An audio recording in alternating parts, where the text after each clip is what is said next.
All right, hello everyone. My name is Eric. This is my first video on YouTube under my new channel, Meteorology. So the point of this channel, it's to just help people that are like either aspiring meteorologists or people that just really have a passion for meteorology, just like it, think it's cool, to just start, kind of like footwork and how to forecast like an actual professional. So my background is I have a bachelor's degree in atmospheric science. I went to the University of Missouri, Columbia, commonly known as Mizzou, and I got a degree in atmospheric science there. So today is going to be all about top-down forecasting. This is like the most basic, like not basic in like a oh it's easy. It's like the most like important thing you probably learn is how to top-down forecast. So top-down forecasting, it's kind of what it sounds like. It's you start at the very top of the atmosphere and you work your way down. Now, the way you do this, instead of starting at the surface and working your way up, or some people just start at the surface and that's all they look at, is everything that happens above in the atmosphere translates to below. So as we're looking at right now, what you're looking at, this is 300 millibars height. Millibars, 300 millibars is just like a certain pressure layer. So 300 millibars, that's very high up. That's like 30, 35,000 feet. So that's about where the airliners fly. Maybe a little lower because it's wintertime.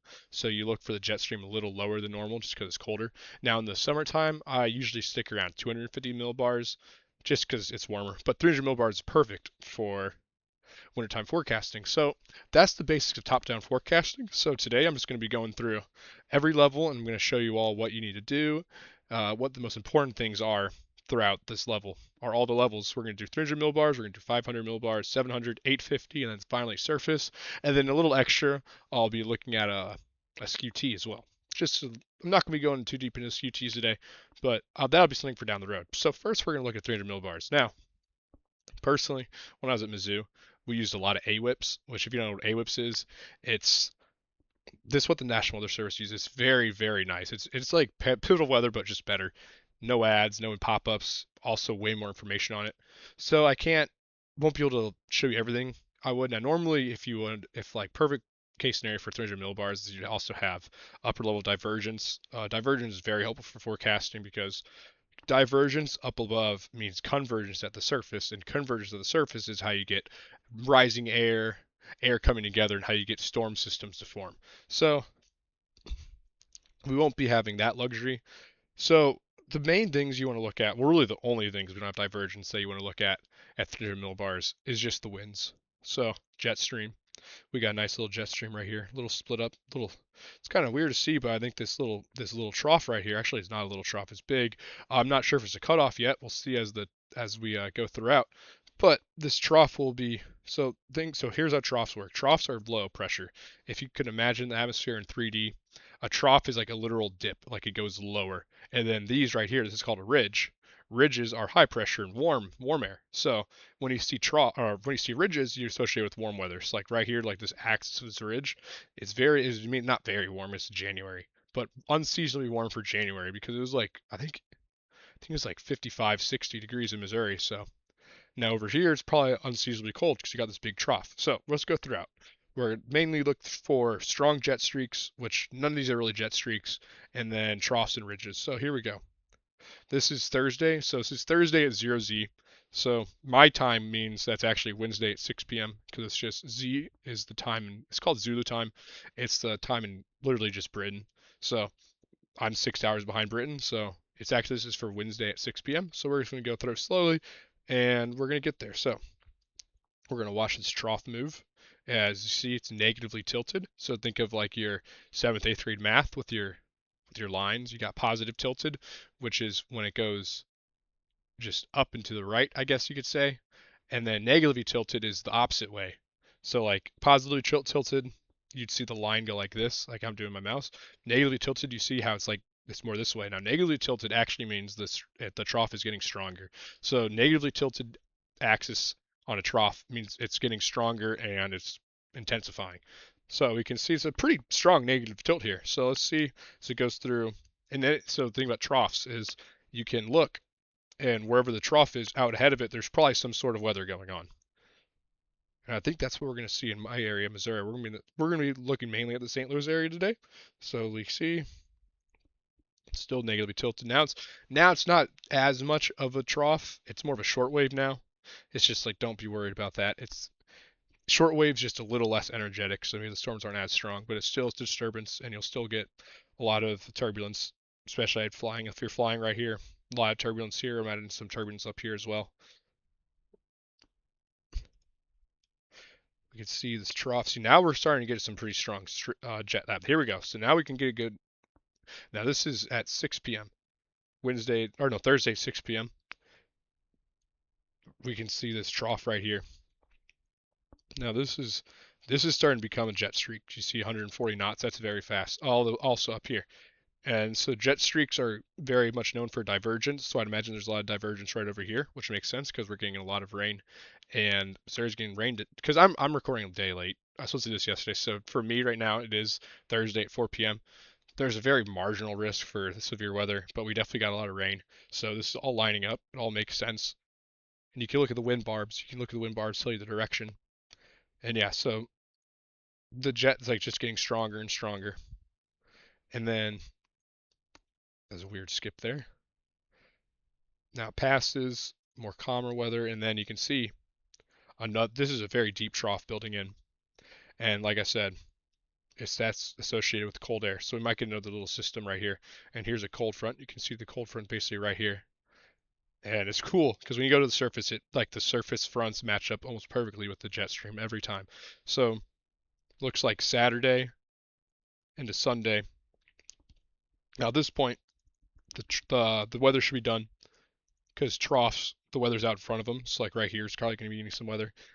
And so by now, the main's gone. So now you just get this big trough. Look at this right in the axis. So we're going to get some very cold air on Saturday night into Sunday because look at this. Right when this trough passes, the southerly wind changes. And now look, boom, northerly wind, bringing in cold air from Canada.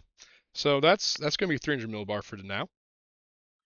For 500 millibar, 500 millibar is a little different. We don't really care as much about wind speed, although it's not a bad thing to look at, but since we don't have the ability to do that because we're not on AWIPS, we'll be doing vorticity. Now, vorticity is a very important product. Vorticity shows you its circulation per area. So think of it just simple terms. Luckily, I'm not taking a test, although I think tomorrow gets wrong. Think of it as spinning air, basically. And so you got vorticity max right here. And spinning air does not always mean a tornado. In fact, most of the time it doesn't. But it's just air moving around, being like, what's the word?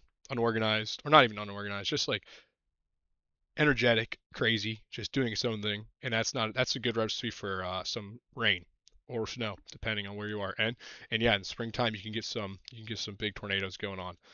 So this is we can watch here. Like there's definitely something going on down here. I don't really know. It's Mexico. Don't really care that much, but we can see the trough states. Also, you can kind of look a really good system. It's not going to be vertically stacked, meaning like the lows, it's going to drift. It's like say like right here is where it is now. Maybe it was like right here on 300. You don't want it to be vertically stacked because then it just like kind of kills itself. It like falls on it. It like just breaks down. So you don't want that. So you want to be spread out. That way the system doesn't like collapse on itself. So we'll watch this. It should take a very similar track towards what we were seeing. Come on, work. There we go. Yep. So you can still see that trough and that strong shortwave moving out through Texas now. Come on. So annoying sometimes. See, AWIPs would never do this to me. AWIPs always worked. They wouldn't do this. They wouldn't skip frames. Come on. Mm. And, well, I guess since we're waiting, so these gray areas right here, this is negative vorticity, which is associated with high pressure. But here's the thing about vorticity, and also you're going to see later with vertical velocity. Whenever there's a big area of positive vorticity, there's going to be a big area of negative vorticity. And same thing with vertical velocity, because when air is moving up, it's got to come down somewhere. So this is relative. There's two types of vorticity: there's relative and absolute. Absolute takes into account like the Earth spinning, the actual Earth's rotation. Relatives not does just like doesn't. So you're just, like absolute vorticity. You're not really going to use that much as a product. I think it's finally working. Yeah, here we go. So you can see like that's some very strong vorticity. Also true about vorticity is it also translates out ahead. So when the vorticity is directly above you, usually that means the strongest stuff's already passed. Come on. Why is it doing this to me? Well, I guess we can just assume right here, and then it was vorticity max is right around here. That'll be 18Z, so 12 p.m. And then that'll give because we had a lot of rain today already. Oh, here we go. Yeah, see, and then moves forward, and then you get a second wave right here, and then there's that. Look at that. You can literally see it spin that big old trough, and then right here moves over. We're right in the axis, and then there's the cold air coming in. Look at that spinning. That's pretty cool to look at. And then it tracks off to the east. I mean, imagine the East Coast is going to get some either rain or snow that weekend into Monday. So next we're going to look at vertical velocity. Now vertical velocity is a really fun product to look at in my opinion because vertical velocity, it's kind of what it sounds like. Oh, also before I explain that, these lines right here, these are called geopotential height. And you see 573, 570, 567. That's pressure. That's basically all you need to know. So lines of equal pressure. So everything inside these lines right here have the same pressure, and when the tighter the lines are together, that means the stronger the pressure gradient force, and the stronger the pressure gradient force means the stronger the winds. And we don't have wind barbs, but usually, most of the time, the wind barbs flow parallel with these lines. Yeah, that's called the geostrophic wind. Now, when it doesn't do that, it's called ageostrophic, and that's when you get severe weather, or not just severe weather, any type of weather, um, snowstorms, rain.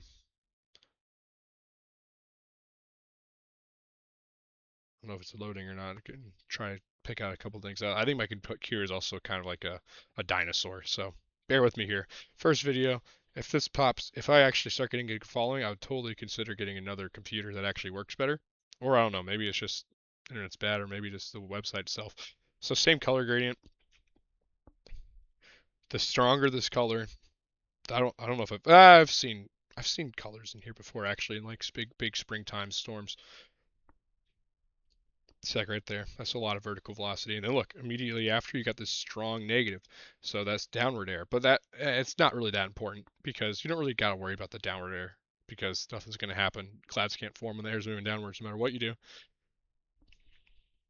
So this one's a little messier because it's harder to see because now we're getting to 700 millibars. I guess I should explain. 500 millibars is like I think like 20 that because like here's the thing about the atmosphere is pressure, right? So it does not uh, it's not equal. Like your distance from the surface to 500 millibars is nothing even is not the same as 500 to 300. 500 to 300 is like it's like 10,000 feet, maybe 15,000 feet difference. Because you got to think the majority of the air. I guess that's a bad example.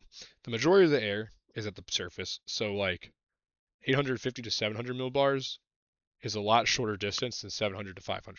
And then 500 to 300 is like basically half the atmosphere. So that's why it's a bad. That was why it was a bad example. But yeah, so and then the surface to 850, like that's only a couple thousand feet. So don't think that like we're going down at a constant level here, because now see this like this little disruption right here. You're really going to see it at 850, but this is the Rocky Mountains actually. So just think about how tall that is, and it's already interfering with us, and that creates some turbulence. Let's see how this looks. It's harder to see these troughs as they go over the Rockies, but they usually do form right after. Look, you can still see it, and a lot of vertical velocity with it. Now, vertical velocity, it's very important. Look at all that. It's very important for all. Man, that's really strong. All types of weather, whether it's rain, snow, storms, severe weather, because the stronger that vertical velocity is, the just the stronger your storms are going to be, because you're going to get either for snow, you get a lot of vertical velocity, you can get big snowflakes, heavy snowfall, and then like tornadoes. Get get those clouds will get strong and big, huge updrafts, very strong. So you get to see it's pretty. Now vertical velocity you can track pretty odd. Like you know how I said troughs and vorticity, it's out ahead. Vertical velocity is you don't have to do that at all. Like that's where this model thinks it's going to be right here. Now I'm doing a one model solution, which is you shouldn't do for real forecast. So they're not really forecasting anything like seriously. I'm just using this because it's easy. I like the GFS, but you should be using a lot of models to make sure you get some agreements. So yeah, a lot of, I'd say heavy rain right here. This is what, 12 p.m. matched up pretty well. And then it leaves, and then you get a little bit more return right here, 6 p.m. And I think that's where this marginal severe wish comes from. And then it leaves, and then you got nothing. You made a negative vertical velocity. Then you wait a little bit more, and you get a little bit more Saturn. That I mean, that could have. I mean, you can definitely get clouds. Like vertical velocity doesn't always mean rain; it could be clouds. But that might be a little bit like maybe a little shower if it's cold enough snow. But I don't think it'll be cold enough then.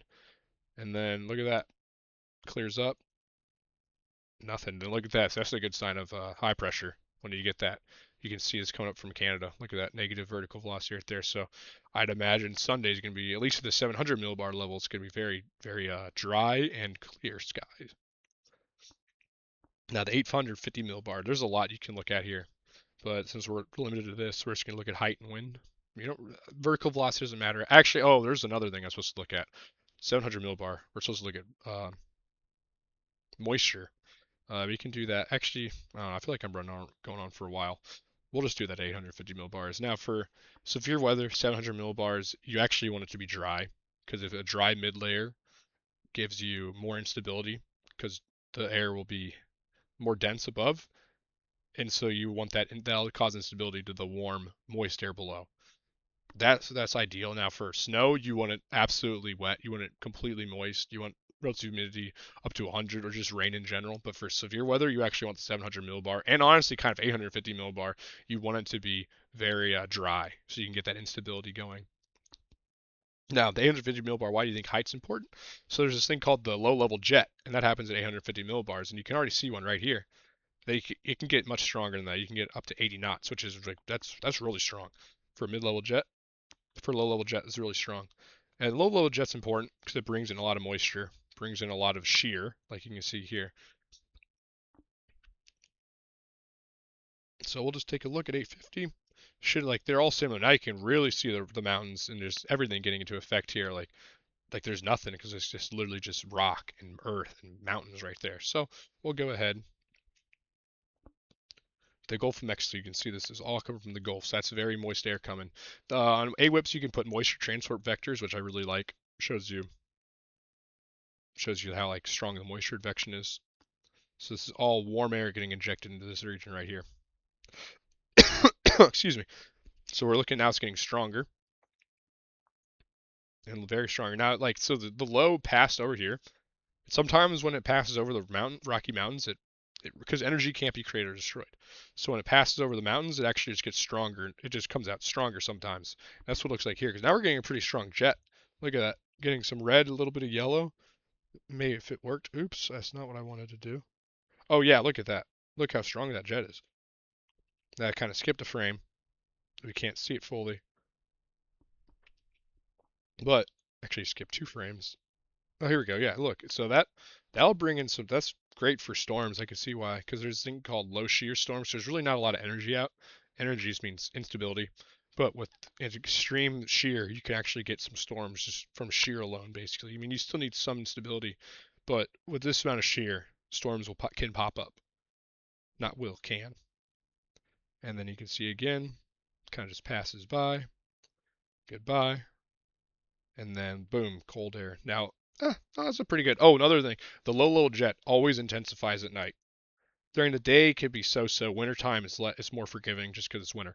But in the summertime, late fall, not late fall, I meant like springtime, the nighttime low level jet kicks up because then there's no more sun interference. The planetary boundary level goes away, and the low level jet can really start kicking it at night.